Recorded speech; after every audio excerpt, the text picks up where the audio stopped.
What is going on, everybody? BobbyFi with my man Jake Rohde. We are doing our picks of the week for the NFL on a kind of an ugly slate. Rohde, how you been doing? And what are your sort of initial thoughts on this slate? Yeah, it's pretty ugly. I haven't dug totally deep into this, but man, we got some ugly looking games from just looking at the outside here, and I got some good games I want to target though. That's for sure. Yeah, all right. Well, let's get into the games we want to target. I'm going to pull up my screen here, and we'll go through it just using Roto Grinder. Shout out to Roto Grinders for awesome lineup HQ. Let me just make sure it's refreshed. I think it is, but I'll just double check it. And yeah, there's so I guess I'll go first with my games, and then I want to get into your games because I really like obviously the KC Tennessee game is the highest total by a long shot. It definitely stands out. I think it's still you're gonna have chances with KC to always play one of the cheaper wide receivers to try and mix into the mix if you want to. It is my favorite one on the slate. I know it's going to be the most popular, but that's where I'm at. I also think the Baltimore-Cincinnati game is interesting. And the other game that I had that I wanted to get your take on is Green Bay and Washington, with a shout out to Philadelphia and Vegas, which I just feel like is going to be too owned for what it is for me to have a ton of interest outside of maybe the main pieces. But I do like Philadelphia, Vegas a little bit. But I like the Green Bay Washington game, and I don't think anybody's going to play anybody on the other side in that game. Am I crazy?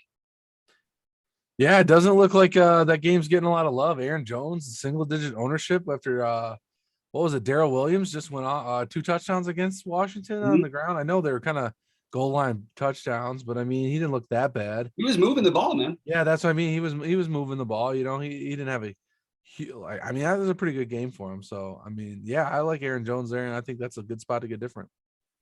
Yeah, and the thing is, I think we're going to get McKissick. I don't think Gibson's going to end up playing, is my guess. And even if he does, I'm probably still going to take the shot on McKissick. So you can get all kinds of funny business going on here. I mean, McKissick, we saw him last week basically take over. I mean, you have a hairline fracture for Gibson. I don't know why they would play him. But McKissick put up 19 fantasy points last week. I don't mind him. They could, again, playing the narrative that they'll be down. He's going to be a part of the receiving game. He had 10 targets last week for the 8 receptions. You play McKissick and or Terry McLaurin, and you can play Jones, or you could skip the quarterback. You can play Jones at 6% ownership, or you can play the popular Devontae. It's not going to matter because you're going to get such low owned combinations overall. And if you want to throw in Rodgers to Devontae with that run back, you're going to have like nobody on that. And I think that's a really, really interesting spot for a team with a 28 total. You're going to end up with, I guess McKissick is probably going to end up with more ownership if Gibson gets announced out. But you're going to end up potentially with 3 players at less than 5% ownership that are all legitimately good plays. And that's a game I'm sort of finding myself wanting to try and get the stack of, even though I know Green Bay's defense has been solid and that, whatever could happen. But I just think it's a really, really good sort of off the board spot to target. And obviously I always default to you because you're my Green Bay guy. Yeah. What are the games you're looking at? I mean, you mentioned that Eagles game, like, yeah, he's going to be chalky for sure. But another game I like that's not like kind of similar to the Green Bay Washington game is the Arizona Houston game. I just don't think any of the weapons are going to be owned for Arizona. And I know they're kind of spread out. It's really tough to figure out where to go to. But I mean, you could always do Kyler Murray, Edmonds, and then kind of pick a receiver stack out of that group. So like Rondell Moore, I like. Even Hopkins at 7-7. I mean, I think they're still trying to use more, like even rushing the ball on some sweeps and stuff. So if he breaks one of those, I mean, he could have a big game at 4.4. So I do like that. But I know they have a lot of weapons they've been going to. Christian Kirk's looked good this year, and Hopkins he hasn't had a really big game for his price tag yet at that 7-7. He might be a little too pricey, I think, but. Yeah, we talk about everybody, you mention Edmonds every week, and so does everybody else. And I never understand it. I simply cannot see the merit in playing a guy who is not only not splitting the carries, he's getting less of the work than Connor is by a pretty good amount in terms of on the ground. Yeah, he'll get some of the pass work, but there's not going to, why would they be getting a whole bunch of pass work done in this game? I mean, Connor's out carrying him by like 4-1. To be honest with you, I haven't played Edmonds all year, really. I know, but every time we do a show, I just mentions it. I'm going, okay, he looks good. Sure, he catches a few he makes a few plays, but he's basically like a 40% back in a lot of ways, especially in a game like this, to me. But I just think Houston's bad, and you can go with maybe one of those guys.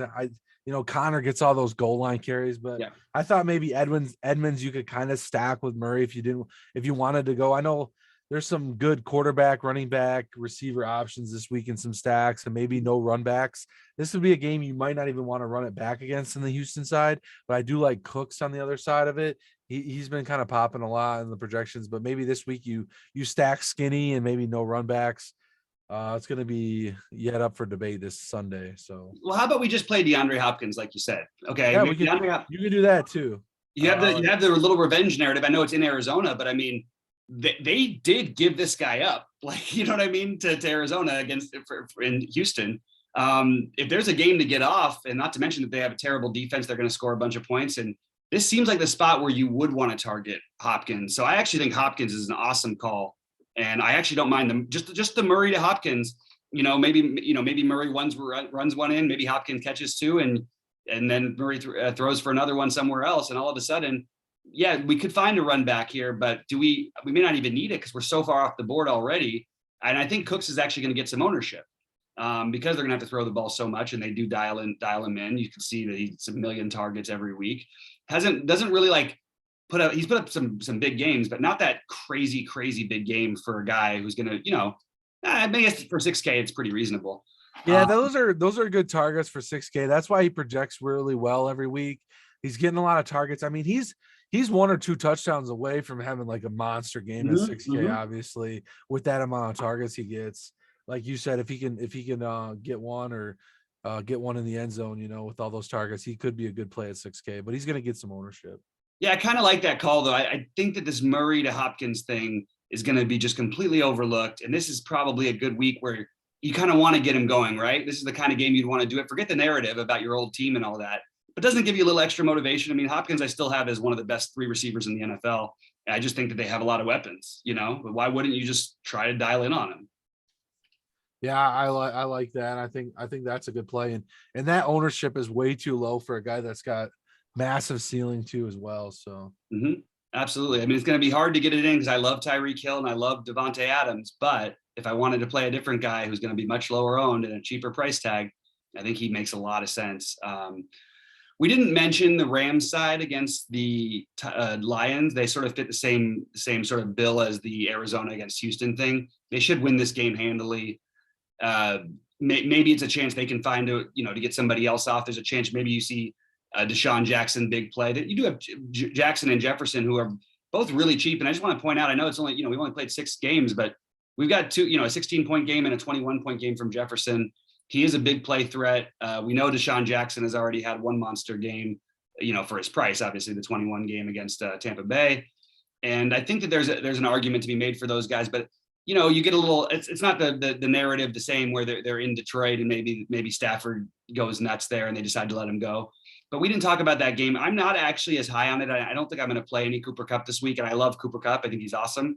I think he gets most of his work done early in this one. And I think that the Rams really do control this game easily. But that's another one that I thought some people would be on that we didn't really talk about. Do you have any thoughts on that game? Yeah, I mean, I think Henderson's going to be the chalky guy on that side as a running back there, right? What's his ownership coming out at right now? Almost 30%. Yeah, that's crazy. So I think if you do want to play that game, I don't mind the idea of like Stafford. He's going to be a little bit less owned to like maybe Kupp / Woods, or like do a Woods Higbee combination. Because if it doesn't go to Henderson or Kupp where the ownership's going to be at, it's got to go to somewhere else. You think they're going to score somewhere, right? Yep. So like you can get different in that game, I think is another good idea. But yeah, I definitely like the Woods price. I don't know what Higbee's price is, but it's pretty. He's not a bad tight end, and Lions defense is not very good. So I like tight ends against the Lions. Yep. In there too. So I mean, he's a low owned tight end that could have 1 or 2 touchdowns or get a couple catches across the middle of the field. Yeah, and if you were to play that game and run it back, they're back into dialing in on Hawkinson last week. 11 targets for him, 8 receptions. I don't mind if you want to run back with Hopkins, with Hawkinson or Deandre Swift, who I am looking at the ownership on Deandre Swift, and I'm sort of going, I know he got there in the end last week. It took him a long time to get there. He had 2 fantasy points going into the fourth quarter. So it was all the work in the rushing touchdown he got, and then the basically I think all of his catches were in the fourth quarter of a game that they were getting smashed in, and he got the lucky 1 touchdown that they scored. So, but I do think those guys are viable. I don't like the ownership on Swift, although I do think he's he should get a lot of passing game work if they're down big. So I definitely understand it. I just would like to try to avoid it. With that said, let's talk. Our quarterbacks are going to be using our game stacks. Is there any other quarterbacks that we didn't mention that maybe would have any interest before we move on to running back? Because I know we were talking about the game stacks, but that's usually how we're going to pick our quarterbacks. No, I really liked how we were bouncing around right there, giving guys some good picks and good things to talk about in there. Mm-hmm. Maybe one guy we haven't talked about yet. Let's see. I still like the.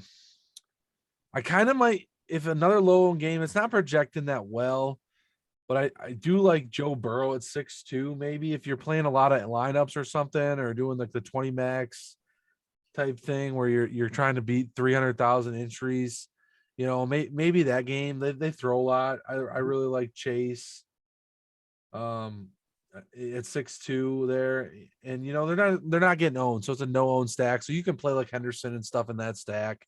And Baltimore, has got like, Andrews, right? So you can kind of stack that up. Yeah, It's kind of off the wall. I know everyone plays Lamar. I don't think it's that off the wall. I actually had that as one of my top 3 game targets. I actually thought the Washington Green Bay was a little bit more of a longer shot. I'll take the over on I think Baltimore's defense is good. I think they played out of their mind last week, and I don't think they're as good as they showed.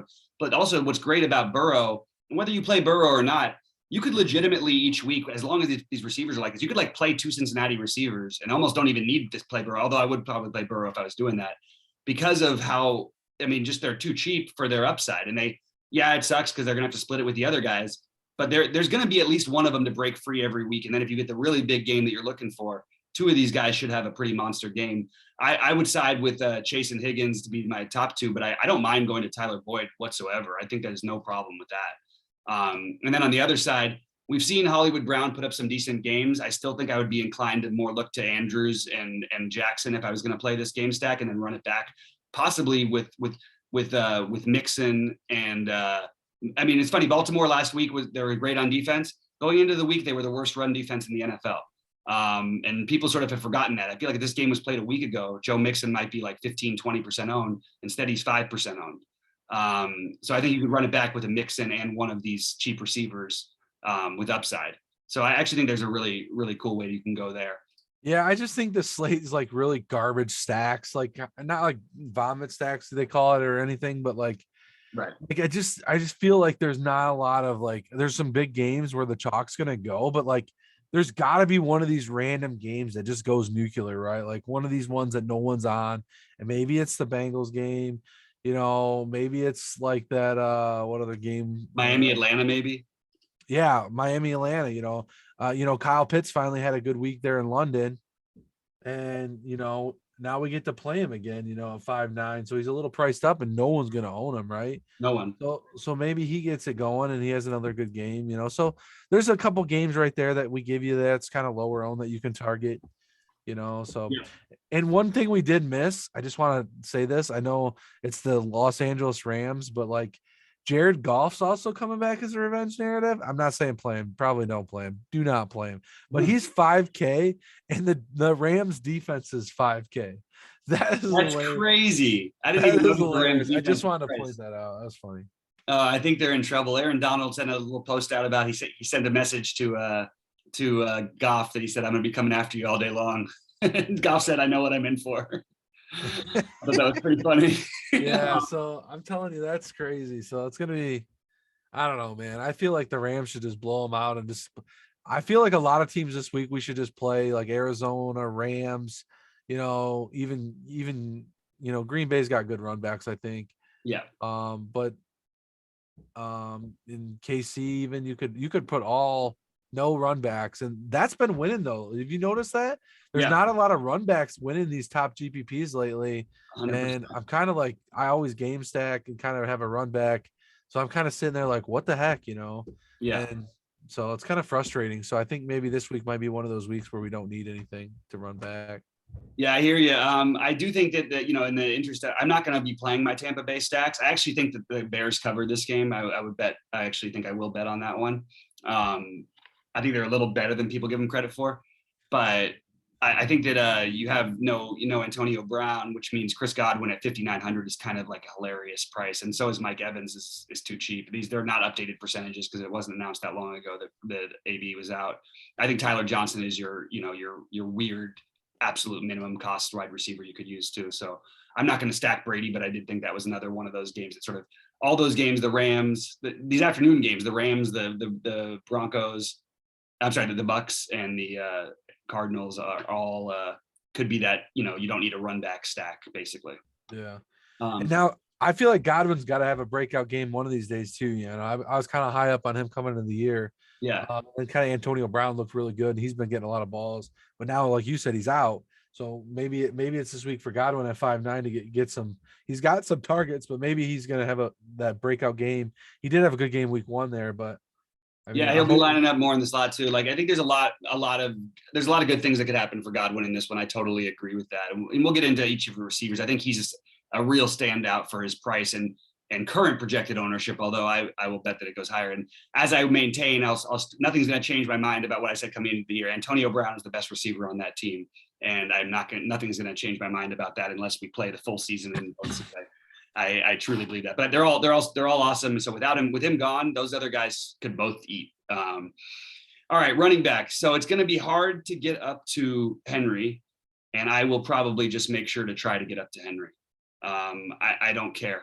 I'm going to have that game stacked different ways. I still, even with all these other games we're talking about, that's going to be my main 30% of my targets are going to be on that game. So I'm going to try and find a way to pay up for Henry. There's a couple value receivers we'll get into that I'm going to use as some options because I need to do it. I also have my cheap running back in the Washington running back, assuming that we don't have Antonio Gibson McKissick.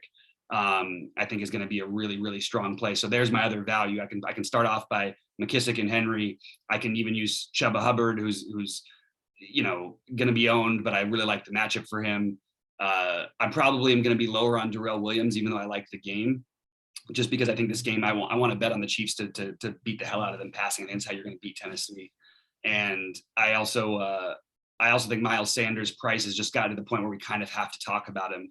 You know what I mean? Like he's 5,100, man. It's getting kind of ridiculous. I think they even do like Gainwell, but I just think at one of these times you're going to see a breakthrough game from Miles Sanders. He's 5,100. So I'm looking to pay up for Henry and pay down at second running back.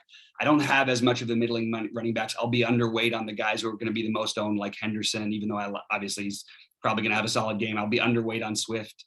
I'll be underweight on Williams. I'll be underweight on Fournette. And I'll probably be with the field on Hubbard, but then I start getting into like my other guys, you know what I mean? I just would rather not play that extreme chalk in, when I don't think that they're that much better. I don't think any of those guys are much better than Hubbard, which again, they're not that much more owned, but I don't think any of those guys are that much better than Sanders or Booker, or even Josh Jacobs, who I like a little bit in that game. But then I can play the Aaron Jones if I wanted to get away from Henry. What are you thinking about doing at running back this week? Yeah, initial look here. I thought maybe if Henry gets a ton of ownership, I'd have to not play him. But I mean, if he's only coming in at like 14, that's not bad. I'll probably be, above the field on that. But we talked about Joe Mixon. I'm starting to get onto that game a little bit more. I really like Aaron Jones. I think he actually projects pretty decent for running back right there at 7.5 at no ownership. He might be one of the guys that I'm going to look to get different. So, and obviously the Miles Sanders is hard. I've been playing that team a lot this year. The Eagles a little bit. I've liked Devontae Smith and Jalen Hurts stacks, but Miles Sanders at 5.1, I think you might just have to get to it. So I haven't heard none of you talk on that Cordell Patterson. He's interesting to me. I have him on my list, but he's 6,300. They moved his price up a little bit. Me and Sheets talked about him a little bit on our show. I do have some interest, but I'm just looking at it going, okay, I can get Joe Mixon at the same ownership, who plays every single snap against a team that had been the worst team against the rush in football until last week. And I don't even understand it. I don't know. I'm telling you right now, if Mixon plays this whole game, I mean, he'll do it through the passing game too. We saw him with 5 catches last week. I think there's a really, really, really huge upside game for Mixon coming in. And I really like that spot too. So, and I'll tell you what, if you want 2 big ceiling games, I'm going to tell you Mixon and Aaron Jones are 2 guys you want to stack. I can get behind that. just do what else we want. You could stack for real cheap right there at the 6.5 and 7.5, Yep. and you can probably still grab some nice weapons in there if you You have can, and by the way, two guys who, if they decide to just stack everybody in the box and make the passing game beat them, those two guys could against Henry, those guys could end up as the highest scoring players in this running backs in the slate. Absolutely have that in the cards. I'm with you. I love that call. I actually think I'm going to make sure to get those two guys in the same lineup because I love that low ownership when it doesn't make enough sense. And give Darrell Henderson at, look, I love, it's a great matchup. It's a great spot. There's no way around it. I mean, we just saw Mixon put up a monster game against them. But Darrell Henderson versus Joe Mixon, if they're the same price and both of them, in my opinion, are in decent spots, I'm always going to side with Mixon. I'm always going to side with Mixon over Swift. I'm always going to side everybody in that price tier. I'm always going to side with Mixon over Fournette. It's just the way I'm going to play.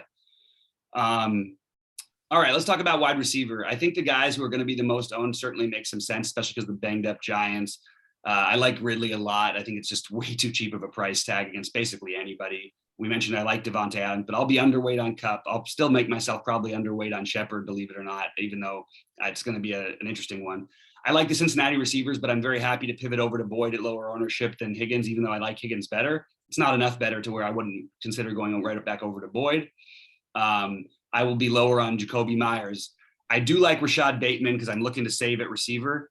I don't think it's any sort of automatic smash thing, but you could get a little mini secondary stack with Mixon and Bateman on the other side. So you're not getting too much ownership involved, even though he's going to be popular. Love Tyreek Hill. I'm just looking through the top guys and who I'm going to be under. I'm going to be under on basically, I'm going to be under on Renfro. I'm going to be under on AJ Brown. I'm going to be over on Godwin, excuse me. I'll probably end up over on Cooks. I'll probably end up with the field on Brown.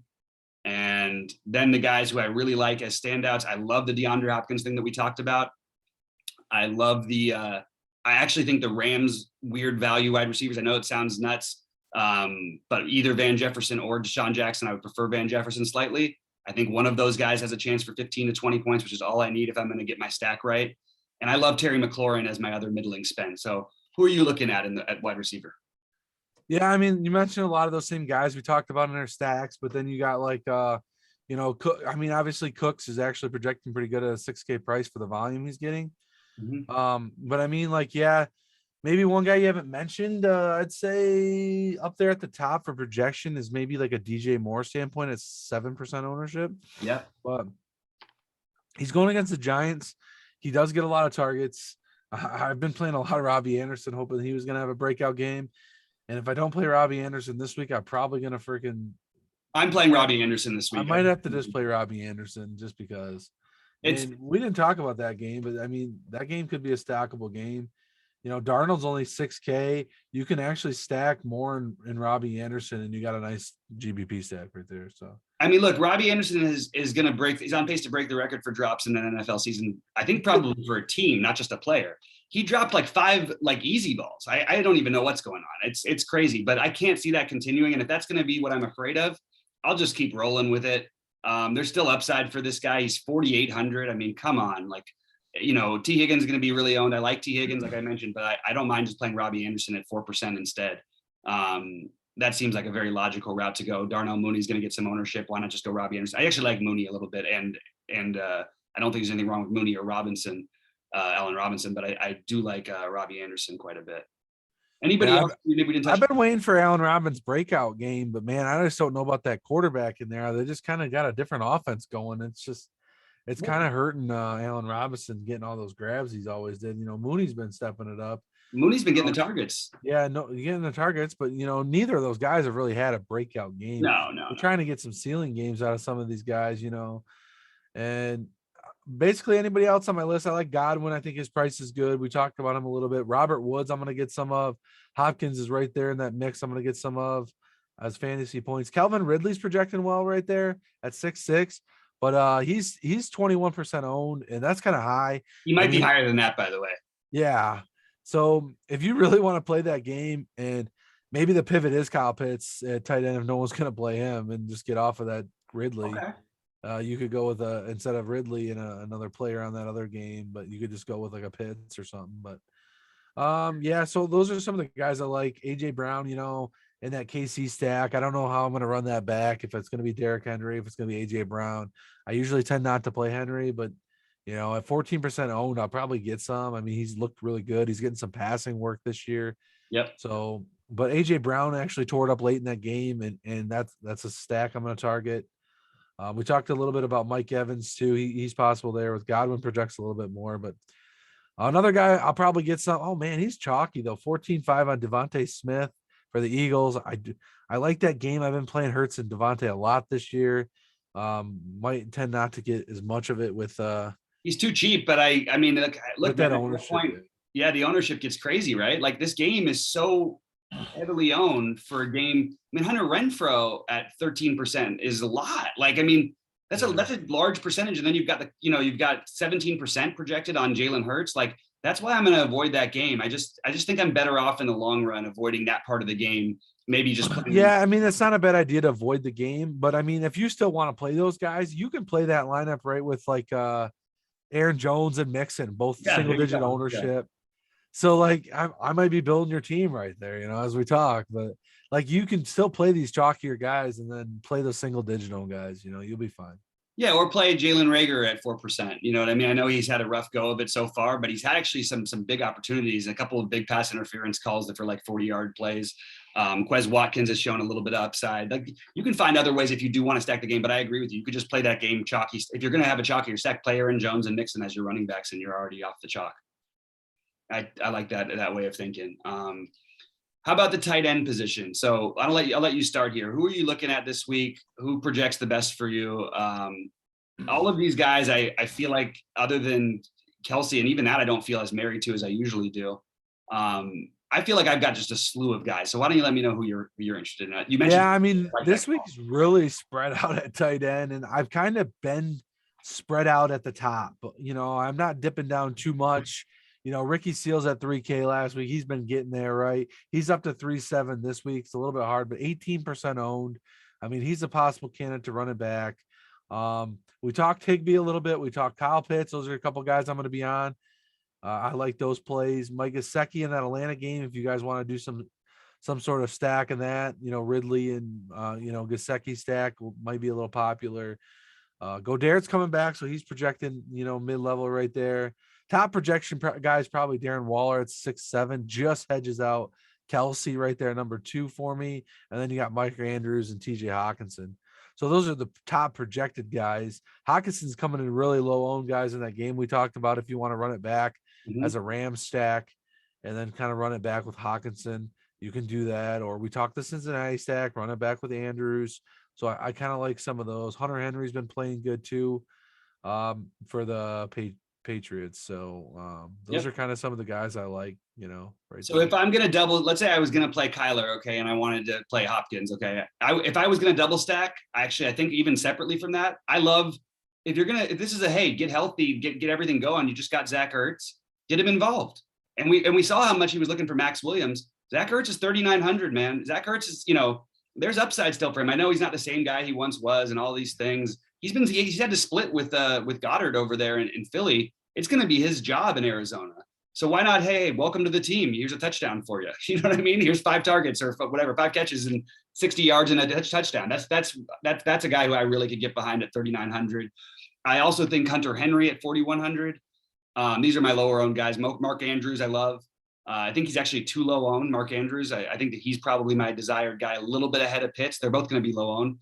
And it is interesting that everyone wants to play that game, but no one's going to play Waller because of Philadelphia over the middle. I think when no one's going to play Waller, I'm always going to have some interest in it. You know what I mean? It's just he just has that ceiling that you want to get to. It's just I don't see anyone really getting there this week with his price getting closer to Kelsey's. So those are the guys who I'm considering using. I'm not, other than Ricky Seals-Jones, I'm not as obsessed with the high owned guys this week. Yeah. All right, let's talk defenses. I know what our strategy is, but there's a couple defenses that are cheap that stand out, and then there's one at 3,100. The Cardinals defense, man, that's going to be chalky, but it certainly makes a lot of sense. You know what I mean? It's not like you have to pay $5K for them either. You probably have the team other than in the second best spot this week, and they're only 3,100. I also love the Jets against New England. Unfortunately, these are the chalky ones. And if you're looking for pivots off of those ones, the Eagles against the Raiders are a little bit lower owned. At 2,300 makes a lot of sense to me. The Ravens against Cincinnati, even though I like that game, Burrow can definitely throw a couple picks and maybe you run one back. I think Atlanta against Miami is mildly interesting, and I think that that's pretty much my. Oh, and then the Patriots against the Jets. If you're not going to play the Arizona Houston, the Patriots against the Jets are right there, probably the third best defense versus offense option of the week. And they're only 3,400. What do you think about the defenses? Yeah, I mean, you listed pretty much all of them. The Arizona Cardinals are pretty much all the ones I'm on, I should say. The Cardinals are cheap. They're going to be pretty chalky. I didn't mind your Ravens call out. Obviously, if I'm playing Cincinnati heavy, I don't mind even having the Ravens defense getting a turnover or whatever too, because I'm thinking they're going to be chucking, right? You figure they'll be down a little bit, so they'll probably be chucking. So the Ravens will be an option. Although I think, like you said earlier, I think they're a little maybe overrated a little bit. They had a good week last week, but I tend to think they have been giving up some yards a little bit. So I think Burrow can get to them, but I do like a pick six if they're going to be chucking it. Yep. So Jets, I do like against New England at 2-4. That might be my go-to this week. I usually tend to get on a defense and kind of get in on there. Eagles at 2-3 against the Raiders. The Raiders had a couple big games, but they're very turnover. He chucks it too. Cart's always chucking, and a pick six in that game would be great too. I'm kind of just pick six hunting down here.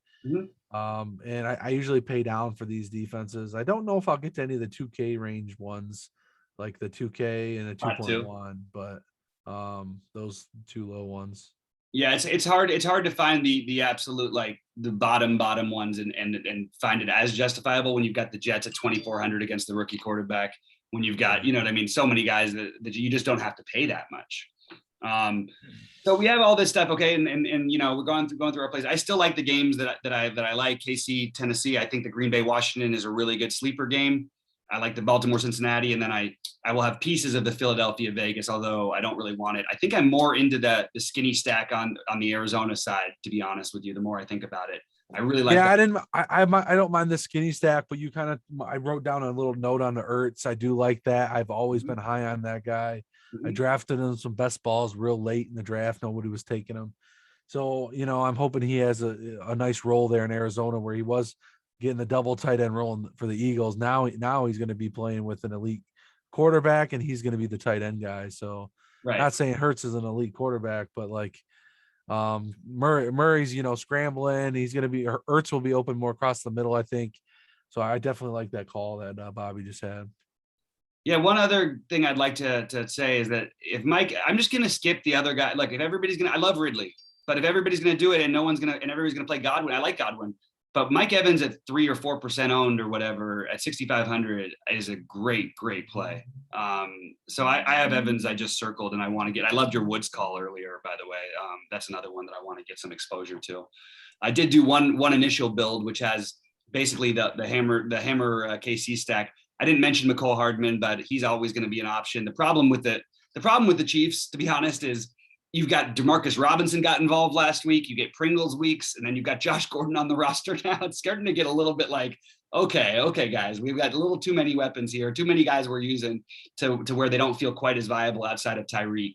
I will say it every week. I love Devontae Adams. I still think Tyreek goes into every week as the highest upside of any player on the slate. He could put up 50 any game, and you don't know exactly when it'll come. Tennessee's defense can't stop anybody. My guess is they try to overpay attention to him, and that could open things up for other people as well. So I want to just throw out Hardman as a potential play in that game, even though it does make me nervous how many guys there are.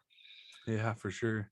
We knew we were going to do a quick one tonight, but is there anything else we want to cover before we get out of here? Because I think we gave out some good picks. It's a smaller slate, not as exciting of games for the most part. The Tennessee KC game is going to be where most people want to put their attention. By the way, guys, I will say a season-long thing. If you want to bet on the Chiefs to win the title, now is the time to do it.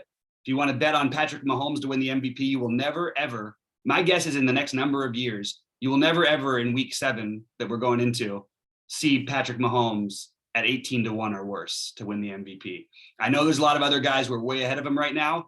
That team could easily win out, and Patrick Mahomes could throw for 5,500, 6,000 yards possibly. That's a great bet just separately from everything. But is there anything else you wanted to touch on before we get out of here? No, I think we really talked a lot of, like you just said, a lot of good plays, a lot of low owned plays, maybe skinny stacks. We talked about guys, and then maybe get some stacks in with no run backs this week. It's kind of sloppy on some games. Maybe just play the really good plays, and then kind of get different, with your ownership, and really watch your ownership and keep it in check. Makes sense to me. All right. Well, guys, hey, we always appreciate you guys being here. Thanks so much to Rohde for doing a great job as always. We'll be with you at 11:30 a.m. Eastern time Sunday morning, and we are going to crush it this week. It's time to take one down, guys. No more messing around. No more getting close, Rohde. It's time to win one. Let's go. All right, let's go, guys. Good luck, everybody.